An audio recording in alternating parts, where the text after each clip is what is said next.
137m 높이의 예수상을 내세우고 있는 한국기독교기념관 건축 사업의 문제점에 대해 CBS는 2년 전 연속 보도로 주의를 당부한 바 있습니다. 피해자들의 고발로 재판까지 진행되고 있지만 여전히 사업 홍보가 이루어지는 가운데 군소교단 연합체인 한국교회연합이 이 사업에 계속 관여하고 있어 논란이 되고 있습니다. 굿네이버스가 청소년들의 공공성 인식조사를 실시한 결과 청소년 절반 이상은 우리 사회가 공정하지 않다고 응답했습니다. 특히 경제적 수준에 따라 공정성에 대한 인식차가 큰 것으로 나타났습니다. 창작 뮤지컬 더북 성경이 된 사람들이 올해로 창작 10주년을 맞았습니다. 기독교적 메시지를 담은 작품으로 10년 동안 관객들을 만나온 감독과 배우를 만나봤습니다. 여러분 안녕하십니까? CBS 뉴스입니다. 137m 높이의 예수상을 내세우며 천안에 기독교 테마파크를 짓겠다고 홍보하고 있는 한국기독교기념관. CBS는 이미 지난 2021년 건축과 관련한 의혹과 문제점들을 연속 보도한 바 있습니다. 하지만 2년여가 지난 현재도 기념관을 짓겠다고 주장하는 이들은 건축을 추진하고 있는데요. 한국교회연합이 여러 의혹에도 불구하고 여전히 이 사업에 관여하고 있어 논란이 되고 있습니다. 보도에 이승규 기자입니다. 한국기독교기념관은 약 21만 제곱미터 규모의 기독교 테마파크를 짓겠다며 지난 2021년 착공 예배를 드린 바 있습니다. 1조 800억 원이라는 천문학적인 금액이 들어가는 초대형 건축을 홍보하고 137m 예수상 등을 짓겠다며 투자 설명회를 하고 있습니다. 하지만 이 사업은 투자자를 모집하는 과정에서 여러 의혹이 불거졌고 CBS는 수차례에 걸쳐 기념관 건축과 관련한 문제점을 보도한 바 있습니다. CBS는 지난 2021년 군소교단 연합체인 한국교회연합이 기독교기념관 건축에 적극 개입하고 있다며 주의를 당부하기도 했습니다.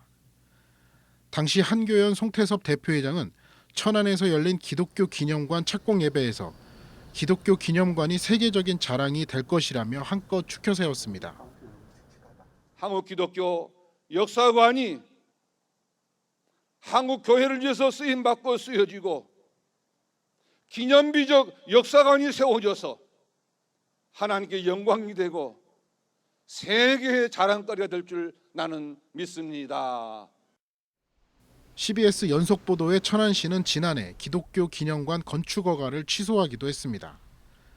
하지만 2년이 지난 현재도 한교회는 기독교 기념관 홍보에 적극 관여하고 있습니다.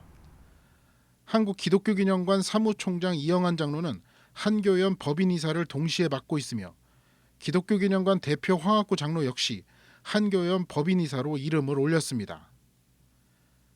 한교연 대표회장 송태섭 목사는 기독교기념관 홈페이지에 인사말을 올려 홍보에 일조하고 있습니다. 특히 한국기독교기념관 측이 지난해 12월 서울 종로 한국기독교연합회관에서 두 번째 착공 예배를 가졌는데 여기에 한교연 관계자들이 대거 참석했습니다. 건축을 홍보하는 자리거나 다른 회사와 업무 협약을 맺을 때도 한교연 관계자는 항상 등장했습니다. 한국기독교기념관 측이 건축을 추진하기 어려운 상황에서도 지속적으로 사업 홍보와 투자자 모집에 나선 배경에는 한교연의 역할이 있었습니다. 실제 한교연 이름을 믿고 이 사업에 투자했다가 피해를 입은 사람도 있습니다.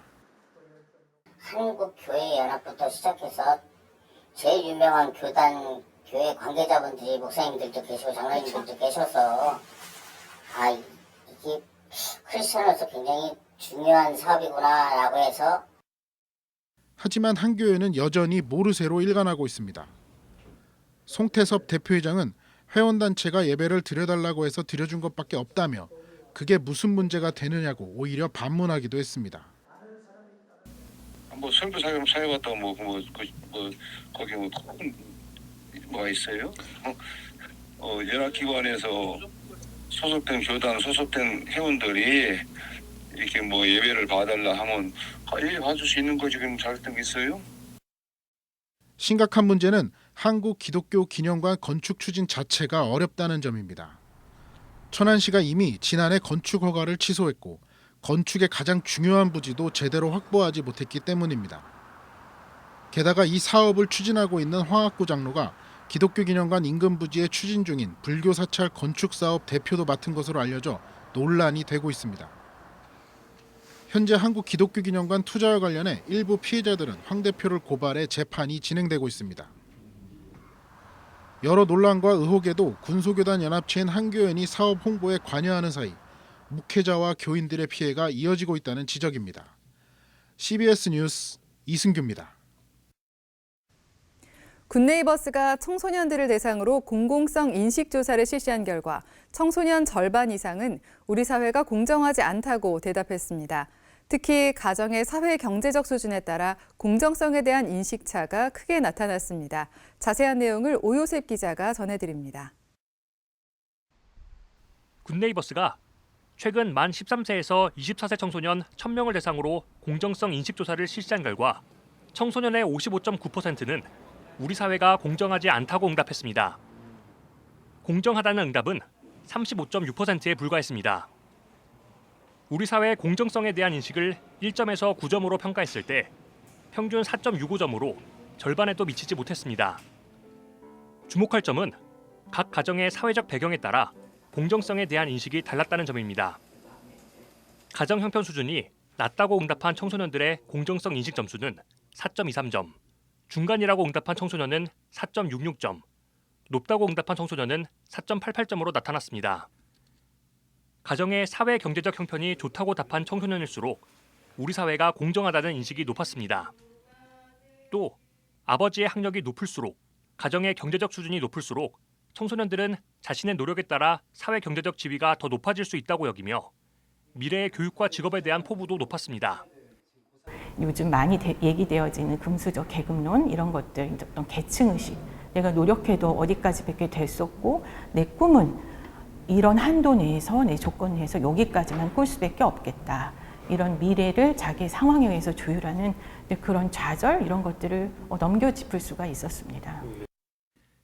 그런데 우리 사회가 공정하다고 인식하는 청소년 집단일수록 다른 상황이나 조건을 고려하기보다는 자신의 능력에 대한 대가가 주어지는 것을 공정하다고 여기는 능력주의적 인식을 갖고 있는 것으로 나타났습니다. 장학금을 줄 때 가정 형편보다 성적을 고려해야 한다. 의대와 명문대 합격자 중 특정 지역 학생들이 많은 것은 그들의 실력이므로 공정하다. 개인이 처한 상황에 상관없이 오로지 능력에 따라 보상받는 것이 공정하다 등의 주장에 대해 공정성 인식 상위 집단이 하위 집단에 비해 동의하는 정도가 월등히 높았습니다. 이번 연구를 수행한 굿네이버스는 공정에 대한 청소년들의 인식이 능력주의로 치우쳐 있다고 진단했습니다. 개인의 노력만으로 극복하기 어려운 여건이나 상황도 존재할 수 있다는 인식과 이해를 가져야 한다는 겁니다.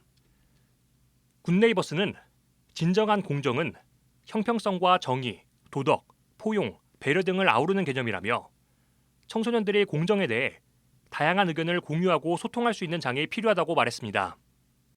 우리 사회가 과도하게 그런 경쟁을 강조하면서 모든 청소년들이 능력대로 하지 않으면 공정하지 않아라는 그런 어떤 왜곡된 인식을 하고 있는 것이 아닐까라는 생각을 하게 됐습니다. 공정이라는 것은 포용하는 능력과 다음에 도덕성과 정의로움 이런 그 고유의 아름다운 가치를 포함하고 있는 것이라는 것을 균형감 있게 어른들이 먼저 행동으로 보이고 그런 것들을 아이들이 체득할 수 있는 사회가 되어야 되고 굿네이버스는 공평한 출발의 기회를 갖지 못하거나 노력으로 극복할 수 없는 어려운 환경에서 자라는 청소년들이 마음껏 꿈꿀 수 있는 사회가 되길 바란다고 강조했습니다.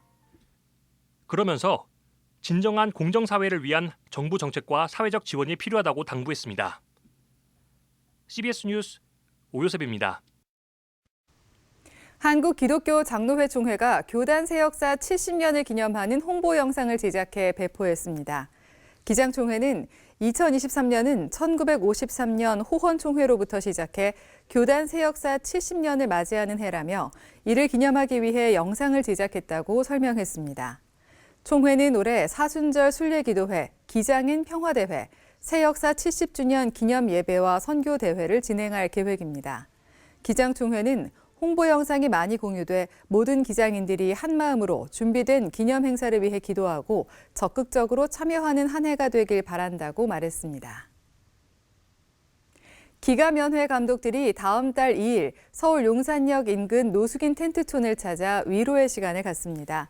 이철 감독회장과 전국 10개 연회 감독들은 노숙인 텐트촌 거주 30여 명의 노숙인들에게 숙소용 스티로폼과 도시락, 간식 세트를 전달하고 안수기도하는 시간을 가질 예정입니다. 기가면회 감독들은 지난해 취임 이후 매달 전도의 날을 지정해 소외된 이웃들과 시민들을 만나 예수 그리스도의 사랑을 나눈다는 계획입니다. 예장합동 제107회기 전국 목사장로기도회가 5월 8일부터 10일까지 서울 충현교회에서 열립니다. 예장합동 총회임원회는 최근 모임을 갖고 올해 목사장로기도회를 샬롬 부흥을 주제로 충현교회에서 개최하기로 했습니다. 한국장로교연합회 대표회장을 지낸 정서영 목사가 한국기독교총연합회 대표회장 후보로 등록했습니다. 한기총은 오늘 후보 등록을 마감한 결과 정서영 목사가 단독 후보로 등록했다고 말했습니다. 한기총 선거관리위원회는 내일 모여 후보 확정 여부를 결정하겠다고 말했습니다. 대표회장 등록이 확정될 경우 한기총은 다음 달 14일 정기총회를 개최해 대표회장을 선출할 계획입니다. 뮤지컬 더 북 성경이 된 사람들이 올해로 창작 10주년을 맞았습니다. 기독교적 메시지를 담은 작품이 꾸준하게 관객들의 사랑을 받아온 건 문화계에서도 의미 있는 일인데요. 10년 동안 관객들을 만나온 용광민 감독과 황장현 배우를 만나 이야기를 들어봤습니다. 한혜인 기자입니다.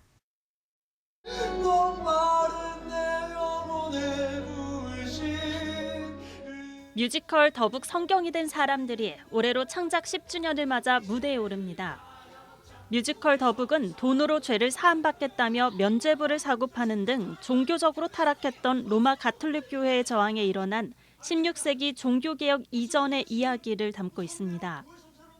시골에서 구두방을 운영하는 등 평범한 삶을 살았지만 신앙 앞에서는 목숨을 바칠 각오가 돼 있던 주인공 롤라드들의 여정을 통해 관객들에게 묵직한 감동을 전합니다. 15세기에 존재했던 저희 믿음의 선조 롤라드라고 하는 특수한 성경을 생명으로 받아서 그 성경을 번역하고 그리고 번역된 성경을 목숨 걸고 전했던 우리 믿음의 선조들에 대한 이야기예요. 특별히 올해는 창작 10주년을 맞아 연출자와 배우, 관객 모두에게 의미가 남다릅니다. 10년 동안 한결같이 더북을 통해 관객들을 만나온 배우 황장현 씨는 지나온 10년은 하나님의 은혜였다고 말했습니다. 정말 더북하면서 힘든 시간들이 참 많이 있었던 걸로 생각하는데 그때마다 공연을 하면서 주님 주시는 은혜와 감격으로 많은 그 시간들을 지나왔던 것 같고 황 씨는 관객들이 작품을 통해 그리스도인의 의미에 대해 묵상할 수 있길 바란다고 강조했습니다. 그 롤라드들이 이게 실화를 바탕으로 한 건데 어떤 복음을 만났길래 도대체 예수님이 어떤 분이길래 이렇게 한 사람의 인생을 죽음을 불사하면서까지 진리를 끝까지 붙잡는지 야 진짜 그리스도인이 무엇인지 정말 고민해보고 내 안에 부딪혀보고 극본을 쓴 작가이자 현재 연출을 맡고 있는 용광민 감독에게도 더북의 의미는 특별합니다. 그리고 많은 분들이 찾아주신다는 것 자체가 너무 감사한 일이고 그리고 어떻게 보면 이 이야기가 끊임없이 계속될 수 있었던 건 또 주님이 허락하셨다라고밖에는 설명이 안 되는 것 같아요. 뮤지컬 더북 성경에 된 사람들은 지난 10년 동안 650회 넘게 공연됐으며 16만 명의 관객을 동원한 작품으로 꾸준한 사랑을 받아왔습니다. 더북팀은 창작 10주년을 맞아 극중 주요 공간을 복층과 회전 무대로 꾸미고 LED 스크린을 설치했습니다. 용 감독은 2013년 초연 당시에는 극장이 아닌 서울의 한 교회에서 공연을 진행했는데 올해는 무대 디자인까지 새롭게 맞춘 극장에서 관객을 만날 수 있어 감사하다고 말했습니다. 이어 평범한 사람들인 롤라드가 세상을 움직였던 것처럼 각자의 사명대로 순종하고 복음을 전한다면 종교개혁과 같이 놀라운 일이 이 시대에서도 일어날 것이라고 전했습니다. 롤라드의 숨겨진 이야기를 담은 더북 성경이 된 사람들은 오는 6월 17일까지 광야 아트센터에서 10주년 기념 공연을 펼칩니다. CBS 뉴스 한혜인입니다.